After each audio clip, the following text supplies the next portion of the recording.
खुलुमबाय गिबियावनो रायजो बड'लेण्ड खौरां नायनानै मोजां मोनग्रा साफ्रोमबो रायजो राजाफोरखौ गिबियावनो बरायग्रोदों। नंगौ नैबे समाव दङ नब'दहिरा हालामनि श्री श्री गणेश फुजा फोरबो फालिनायाव बिथांमोना थांनाय 2 फेब्रुआरिनिफ्राय लानानै 6 फेब्रुआरिसिम गणेश फुजाखौ गाजा गोमजा फालिदोंमोन। फैयै फैयै दिनै बिथांमोननि जे गणेश फुजा फोरबो फालिनाय बियो जोबथि सान। बे जोबथि साननि हाबाफारि बादियै बिथांमोननाव माखासे मानि खौरांखौ जों दिनै रायजो बड'लेण्ड खौरांनि गेजेरजों होनो होननानै बावहाय दंफैयो आरो बिथांमोननिफ्रायनो आं माखासे मानि बाथ्राखौ मिथिहोनानै नाजागोन। गिबियावनो नोंथांमोनखौ बरायग्रोबाय। नोंथांमोना थांनाय 2 फेब्रुआरि बे 2 फेब्रुआरिनिफ्राय दिनै 6 फेब्रुआरिसिम नोंथांमोना गणेश फुजा फोरबोखौ फालिबाय। बेनि सोमोन्दै मा बुंनो सानो सिगांग्रो? गिबियावनो रायजो बड'लेण्ड बे निउस मिडियानि गासैबो मावथि नोंथांमोननिसिम जोंनि फुजा कमिटिनि जानानै आङो हामलायथि बावदों। थांनाय 2 खालारनिफ्राय जोंहा दिनै फैयै फैयै सानबानि हाबाफारिया जोबनाय समाव दिनै सान। दा 2 फेब्रुआरिनिफ्राय जोंनि जि हाबाफारि मोनफ्रोमबो हाबाफारियानो जोबोद मोजाङै जोंहा थांबाय। गोबां भक्त फैदों, दिनैबो फैगासिनो दङ भक्तफोरा। आरोबाव जिखिनि जोंहा माखासे प्रग्राम दङ बे प्रग्रामाव जिखिनि प्रग्राम जोंहा लाबाय खनगिरियानो जा बायदिसिना मोसानायानो जा बा बायदिसिना बे मार्केटआनो जा गासैयावबो बाहागोगिरिफोरा खोब मोजाङै बाहागो लाफैदों। नायगिरिफोरा मोजां नायदों। गथिखे खोब गोजोनै समा जोंहा बारलांदों। दा जोंहा दान्दिसे मथा मथि प्राय 4 घन्टानि उनाव जोंहा क्ल'ज जासिगोन। दा दासिम आरो खोब गोजोनै जोंहा बे फोरबोआ थांबाय। गासैबो खोब मोजां थांदों आरो खोब कालारफुल। जोंनि फालिफ्रा जोङो सेटिसफाइड। दा रायजोआ मा सानदों बेखौ जोङो खोब मोनदांस'वाखै। नोंथांमोननि जे गणेश फुजा बेयो नैबे बोसोराव 57थि बोसोर जाबाय। फैबाय थानाय समाव नोंथांमोना माबायदि खुंलांगोन आरो फैगौ बोसोराव माबायदि खुंगोन होननानै नोंथांमोना गोसो सिङाव साननानै दं? बे बेलायाव आसलथे जोङो थांनाय बोसोराव जिहेथु जोङो गल्डेन जुबलि खुंबाय, बेयाव जोबोद गाजा गोमजायै खुंदोंमोन। दा नोंथांमोननि मिडियाबो फैदोंमोन।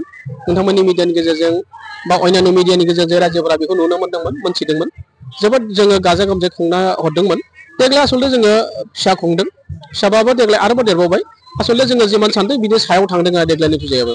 खिन्थु जोंहा खालमासि जोङो गिदिर खुंनायनि मोनसे परिकल्पना जोंहा दंखायोमोन। देग्लायखौ बाद दोननानै आरो देग्लाय फिसा खुंनानै खालमासि जों गिदिर खुंनायनि परिकल्पना मोनसे दङमोन। बे परिकल्पनाया जोंनि जिउ साननाया दासिमबो जोबाखै। जोङो सानदोंबा हाबाफारिखौ सानबा बा 7 सान बिदिनो लागोन। आरो सानबा बा 7 सान जुदि लानाय जायाब्ला माखासे जुदि मार्केटआव फैनाय जिखिनि जोंनि कमार्शियेल जिखिनि जोंनि फालांगिफोर बिथांमोना फोरबोआव फैनो नागिरा। ओंखायनो जोङो सानबा बा 7 सानखौनो लागोन। आरो जों साननायाव देग्लायनिख्रुइ जोङो मोजांसिन मोनसे प्रग्राम जोंहा परिकल्पना खालामना दंखायो। दा बेबायदि जोङो सानदोंबा जोङो मावफुंनो हागोन खालमासि आरो। नोंथांमोननि नैबे जे गणेश फुजा फोरबो फालिनाय माखासे सम सिगाङाव गाजा गोमजायै थांदों होननानै खोनादों।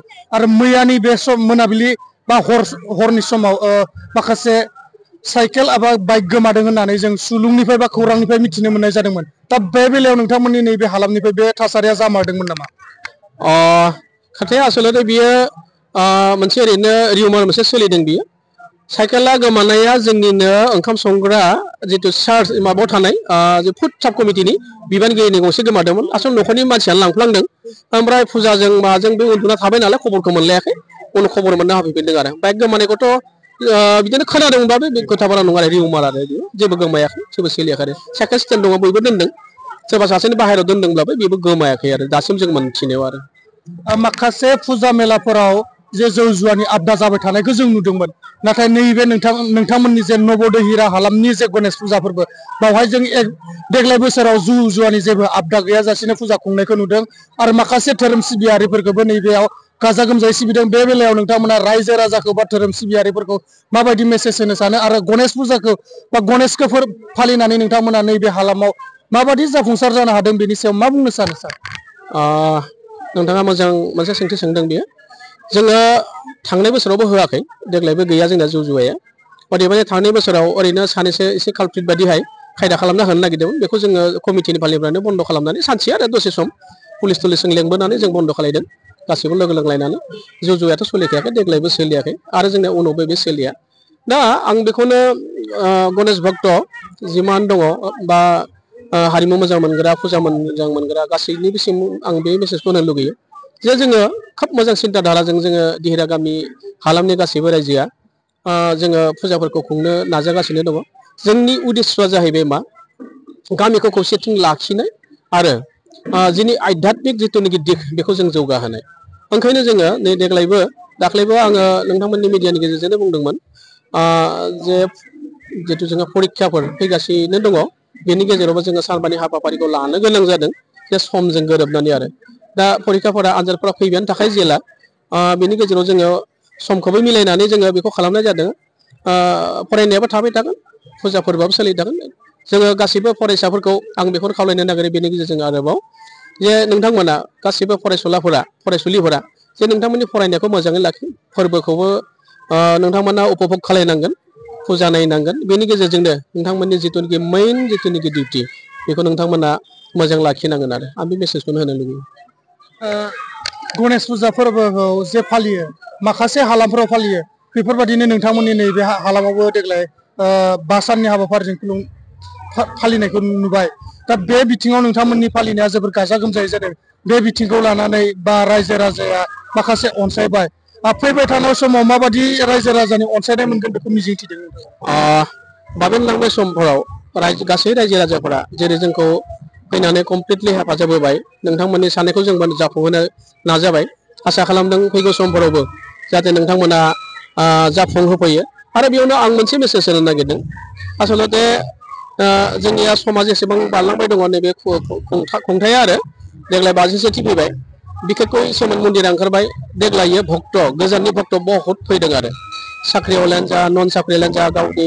जिहेतु जोंना गणेश बाबाया जोङो मोनसे फोथायनाय दङ जे बे भाग्यनि बिगोमा ओंखायनो बोरै जानो हागौ आरो गोजान गोजाननि माखासे गेदेमा सुबुंफोर माखासे गोरों गोरा फंबाय बिनानावमोन बा सुबुंफोर थिग बिदिनो साख्रियावलाफोर फैनानै बेयाव थगि होफैदों आरो बे जोंनि मोजां मोनसे इंगित आसा खालामदों नोंथांमोना नोंथांमोननि गोसोनि जिथु साननाय बेखौ बेयाव खुलुमख'ना लाफैनो हागोन नोंथांनि फोथायनाय बायदिहाय गदाय गणेश बाबाया नायगोन आं बेखौनो मेसेजखौ होयो नंगौ नैबे समाव खुंफुं आफादनि बोसोनगिरि बिथाङा दिनै जोंनि खौरांनि गेजेरजों माखासे मानि बाथ्राखौ जोंनि रायजो बड'लेण्ड खौरांनि गेजेरजों मिथिहोदों फैबाय थानाय समाव बिथांमोना माखासे थांखिखौ लानानै फुजाखौ खुंफुंगोनखौबो फोरमायथिदों लोगोसे माखासे गोजान गोजाननि सिबियारिफोरा बेवहाय फैनानै गावसोरनि साननाय हनायखौ सिबिनायनि गेजेरजों मोनफुंनो हादों होननानै बिथांमोना फोरमायदों आरो फैबाय थानाय समाव जेन